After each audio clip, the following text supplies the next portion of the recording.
Hello, Ferdinand here, and welcome to the fourth and last part of the Cinema 4D C++ Getting Started Guide under macOS.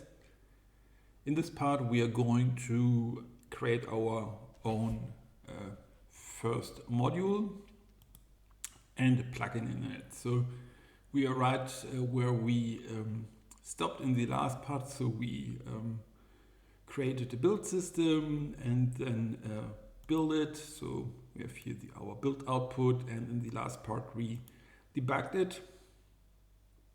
And what we did in these three last parts are sort of all requirement for what we are doing now, because now we are going to add our own project.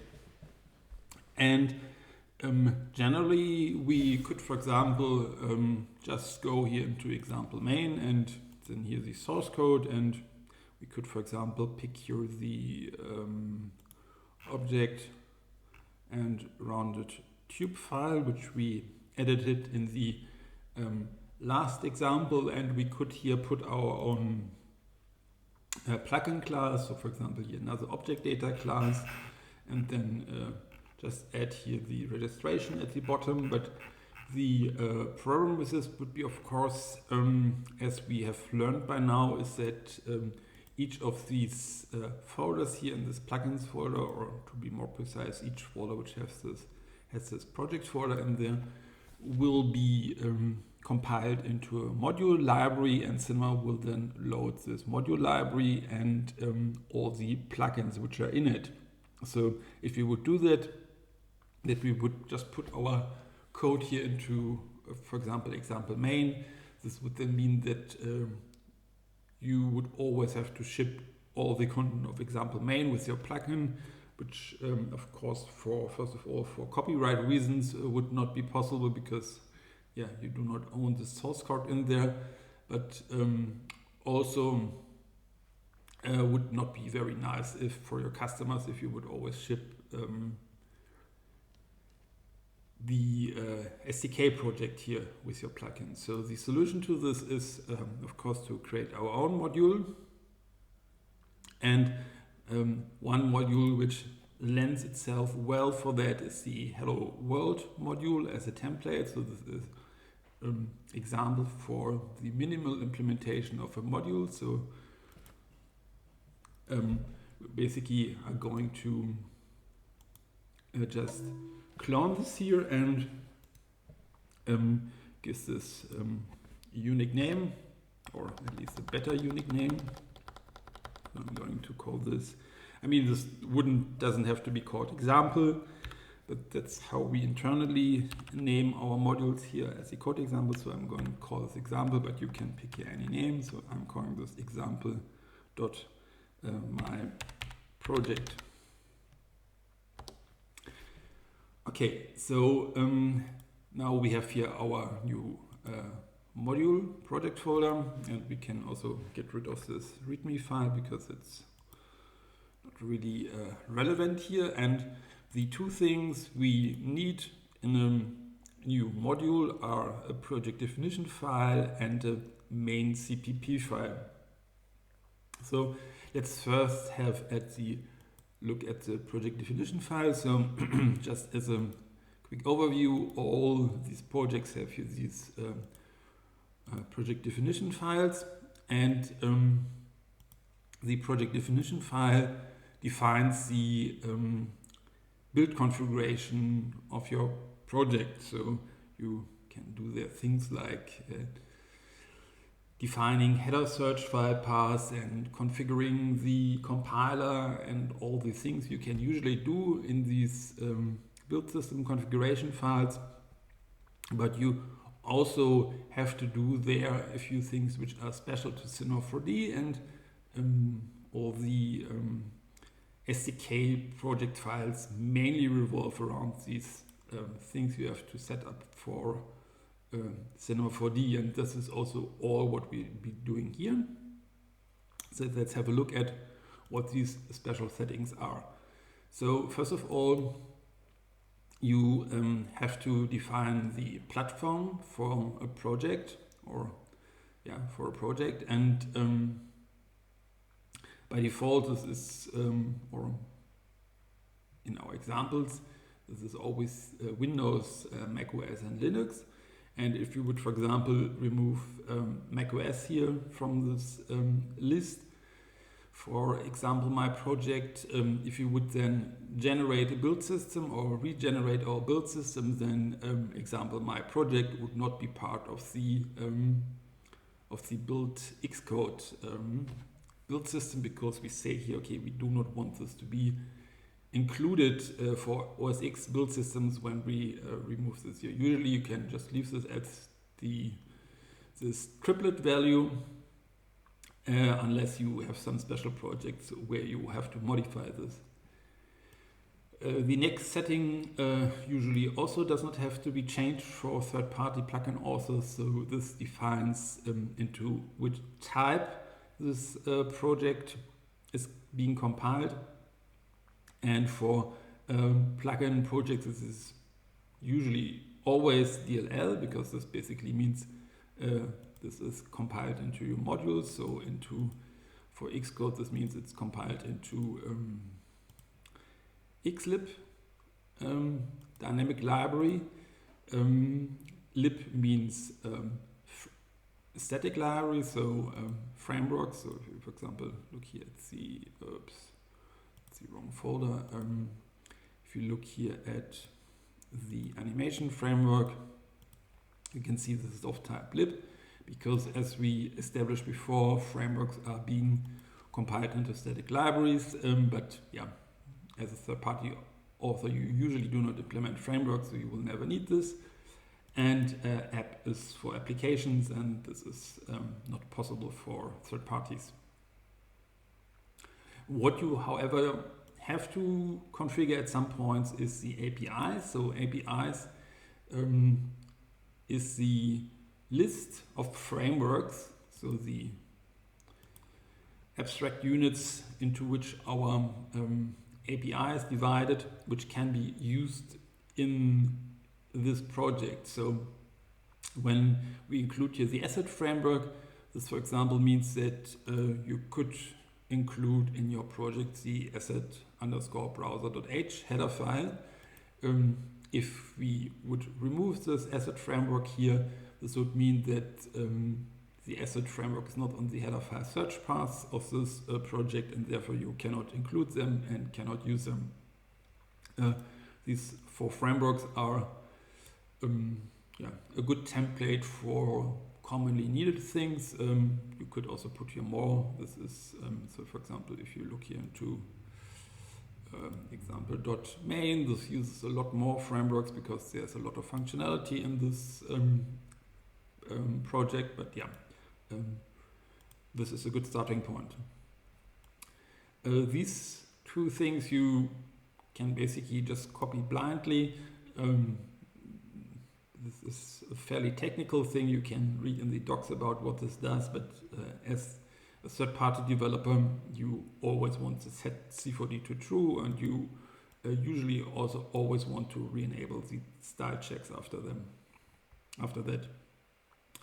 Yeah, and the last thing, and which is always set in these files and which has to be modified by you, is the module ID. So as we established before, when Cinema 4D is booting, it starts searching for modules in the module path, so effectively dynamic libraries, and starts loading and linking them one by one.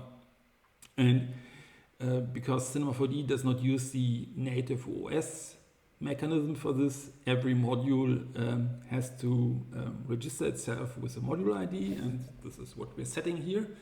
And this module ID has to be unique, because otherwise this module will not be loaded. Cinema 4D will not load two modules with the same ID. And so we will therefore rename this here. So we call this, oops, that's not what I wanted to do. So we're going to call here, or make the module ID net maxon example my project. We recommend that you use this reverse domain notation pattern, so something like net my company my module, where net my company should be a web domain you own. And this is because with that you can guarantee the uniqueness of your IDs. If you do not own a web domain which you could use, look into the documentation for build system configuration. There is a pattern described how you can guarantee unique module IDs without owning a web domain. What's also noteworthy here is that you should never start your module IDs with net maxon, so net.maxon.something, because Cinema 4D will outright refuse to load your module when it sees it claims to be a maxon module, but is actually not a maxon module. Okay, so we have changed everything what we should change, so let's just save this file. And what we now of course have to do is we have to regenerate our project so that the changes and this project is here being ingested. So let's click configure and let's click generate, and now we can switch to Xcode back again. And we can also already see here our example my project, and we can also see it here. So let's have a look at the source code. So for that, maybe quickly let's switch back to VS Code because it's a little bit easier to see there. So this Hello World project from which we cloned just has here this main CPP file, but when you look into the other projects, you will see they also have this main CPP file, but they usually also have a lot of other files. And the general pattern of this is that in this main CPP file, you only implement the module handling. We will see in a second what is meant with that. And then the actual plugin implementation is put into separate files. But this Hello World example doesn't do this to sort of simplify the whole process, but it's a little bit unusual. But you can certainly do it. But when you then want to write more complex plugins, it's highly suggested that you start then creating extra files. So let's have a look at what these main CPP files do. So you have to implement 3 methods in these main CPP files, namely cinema plugin start, cinema plugin end, and cinema plugin message. And these 3 functions must be implemented. Without them, your module will not work. And they're also a little bit ill-named. A better name would probably be cinema module start, cinema module end, and cinema module message, because they are the functions with which cinema communicates with your module. So we have already seen it when we started Cinema 4D in the past videos, but when we compile here our solution in a second and then start Cinema, we'll see it again. Cinema 4D, when Cinema 4D is loading, it will first start loading all modules. And when it has done that, it will start initializing the modules and loading the quote-unquote plugins in these modules. And this is exactly here this function which realizes this for our module. So when this module has successfully registered via here the its module ID, so this must succeed first. Then Cinema 4D will call plugin start for this module, and this module is then expected to register its plugins, its implements. You could implement here 0 plugins, or you could implement 100 plugins. It's basically all up to you. And this is usually done with these registration functions. So the general pattern is that when we again look at example main, because there it's a little bit more complex. So here's the example.main function. the plugin start function in example.main. And yeah, again, here's the thing, and it basically just starts calling all these registration functions, which are all forward declarations declared here, so they're not really defined here. And when we, for example, look at the, let me search here. Oh yeah, so I already searched here for this. So here we see, for example, the register rounded tube registration function being called, and when we then go into the object thing and here into the rounded tube code again, and we scroll here to the bottom, here we see the actual implementation. And the reason why it's solved like this, the registrations functions need access to either an instance of the thing which they register or the allocator to it, and therefore you cannot do this in the main function, in the main file. And there's always this pattern which is also shown here. You first have a forward declaration, and then you call here this plugin start, and there in the file where you actually implement your plugin, there's in the actual implementation of this function. So plugin start is basically there to register plugins, and plugin end is there to tear down your module. So when your module would allocate some resources, this could be one of the places where you deallocate these resources or write something to disk or something like that. And then you also always have to implement plugin message. Excuse me.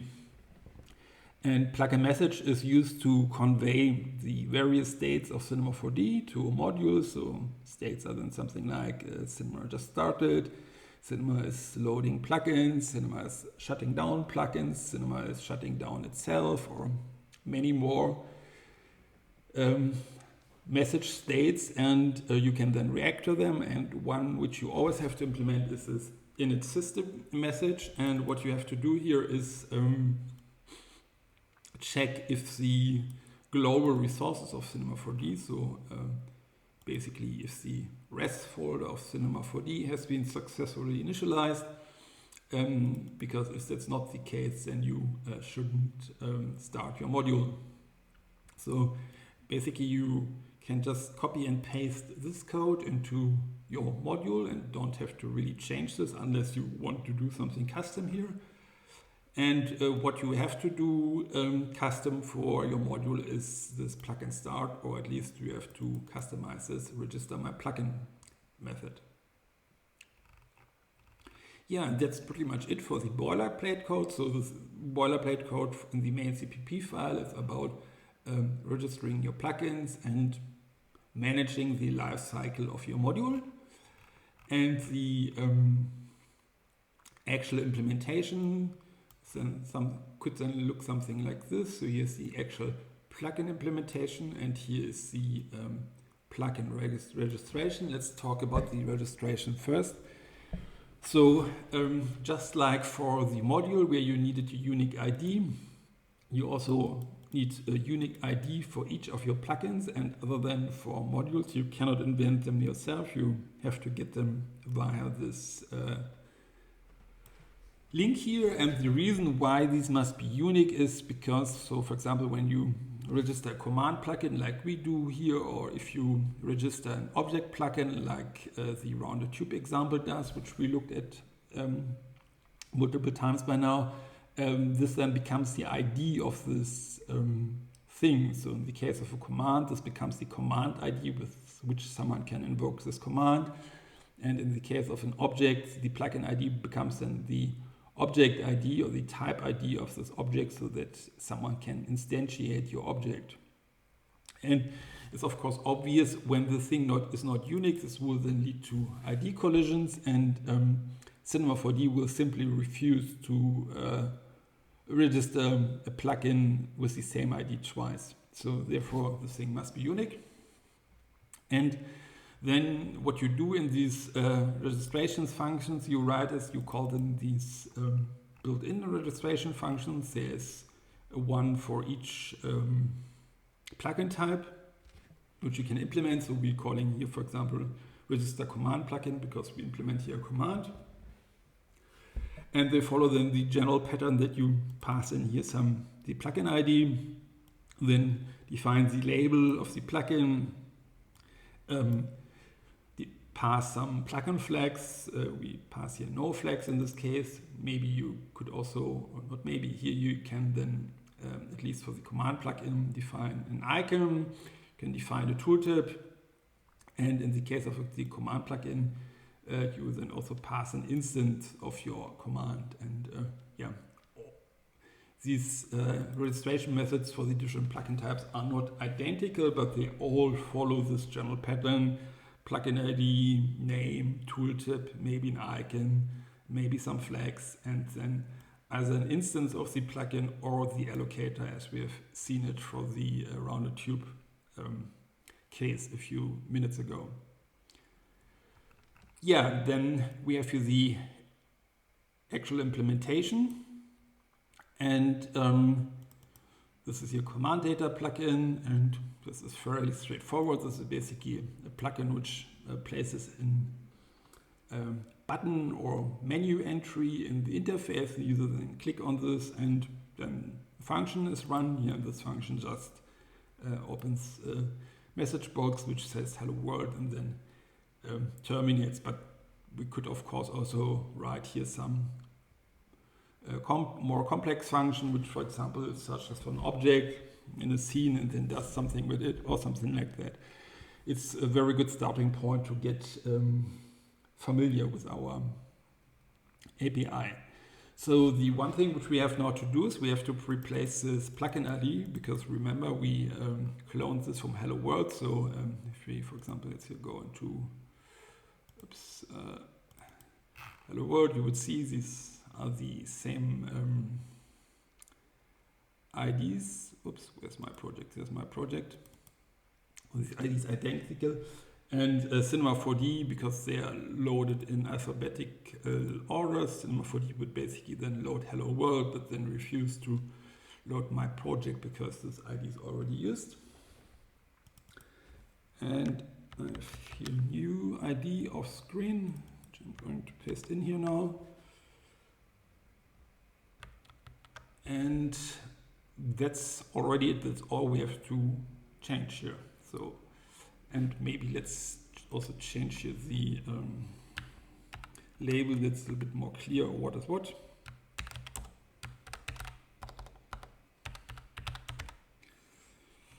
Okay. So yeah, so we should make sure that example my project is selected, and just for verbosity, we do not have to do this Cinema 4D app first, do not set it and then set it dance again, because as explained before, once the project has been compiled once, this always automatically works. Okay, so let's build.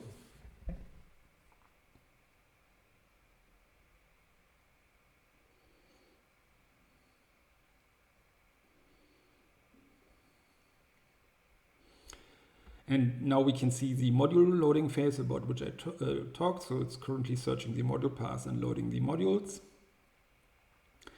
And now it's initializing the modules. So now it's starting to call plugin start on each module. And now it's initializing the plugins. And now we're in Cinema. And if I didn't screw it up, yeah, so here's our hello world command. So you have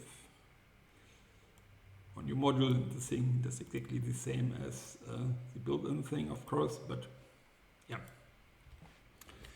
Yeah, that pretty much concludes it. There are, of course, many other things which you can do with our SDK, but this then would be a subject for another videos later, but I hope this helps, and happy coding and happy rendering. Bye-bye.